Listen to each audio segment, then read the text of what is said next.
Kenalin, aku Alvin Anggis Kamalani dari Teknologi Pangan Angkatan 2024. Dan aku Nafisa Fazaulia dari Teknologi Pangan Angkatan 2024. Pada episode kali ini kita akan membahas beberapa perubahan yang terjadi pada komponen pangan selama proses pengolahan makanan. Nah, meskipun terdengar ilmiah nih, tapi sebenarnya fenomena ini juga sering kita jumpai nih dalam kehidupan sehari-hari, mulai dari memasak nasi, merebus telur, serta menggoreng makanan. Nah, melalui contoh-contoh sederhana itu, kita bisa memahami bagaimana karbohidrat, protein, dan lemak mengalami perubahan. Kalian pada penasaran kan? Yuk langsung kita bahas.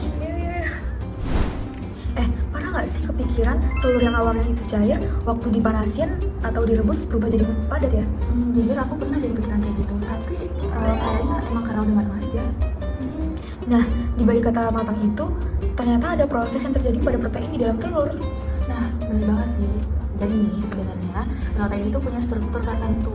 Nah, ketika telur itu kita panasin, maka struktur protein tersebut berubah atau yang biasa kita sebut denaturasi. Oh, jadi denaturasi itu maksudnya rusak ya?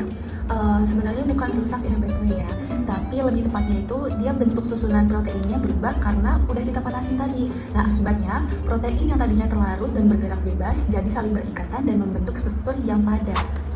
Makanya putih telur yang awalnya itu bening dan cair berubah jadi padat dan keras gitu ya? Betul banget. Nah, itu tuh salah satu contoh dari denaturasi tadi. Jadi protein yang paling mudah kita lihat dalam kehidupan sehari-hari. Oh, berarti kalau ayam digoreng terus ikan dibakar itu juga terjadi hal yang sama juga dong? Bener banget. Tapi hampir semua bahan pangan itu sebenarnya mengandung protein yang akan mengalami denaturasi saat kita panasin. Nah, makanya teksturnya berubah nih, yang awalnya biasa jadi lebih mudah dikunyah. Oh, jadi ternyata proses masak itu nggak cuma bikin makanan jadi enak, tapi juga mengubah struktur komponen pangannya juga. Nah, iya benar banget. Bahkan nih dalam beberapa kasus ya, protein yang sudah terdenaturasi tadi, dia tuh lebih mudah dicerna oleh tubuh kita karena enzim pencernaan jadi lebih mudah kerjanya. Oh, tapi ada nggak sih efek negatifnya kalau dipanasinnya itu terlalu berlebihan? Ada banget nih efek negatif dari pemanasan yang berlebihan. Jadi kalau kita tuh terlalu lama atau terlalu tinggi suhu pemanasannya, itu tuh bisa menyebabkan beberapa zat gizi berkurang kualitasnya. Nah, selain itu juga itu ngaruh ke tekstur. Jadi tekstur makanan juga bisa jadi terlalu keras atau bisa jadi terlalu kering. Jadi intinya, panas itu penting banget buat ngolah makanan, tapi tetap harus sesuai.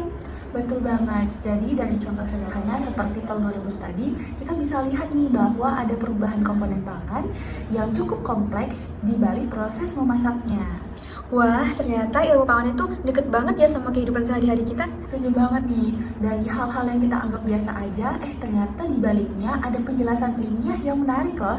Setuju sih, mulai sekarang kalau lihat telur rebus itu aku nggak cuma mikir, oh ini matang, tapi juga, oh ini protein lagi terdenaturasi. Wah, ternyata dari telur rebus aja udah banyak banget nih ilmu yang bisa kita pelajarin.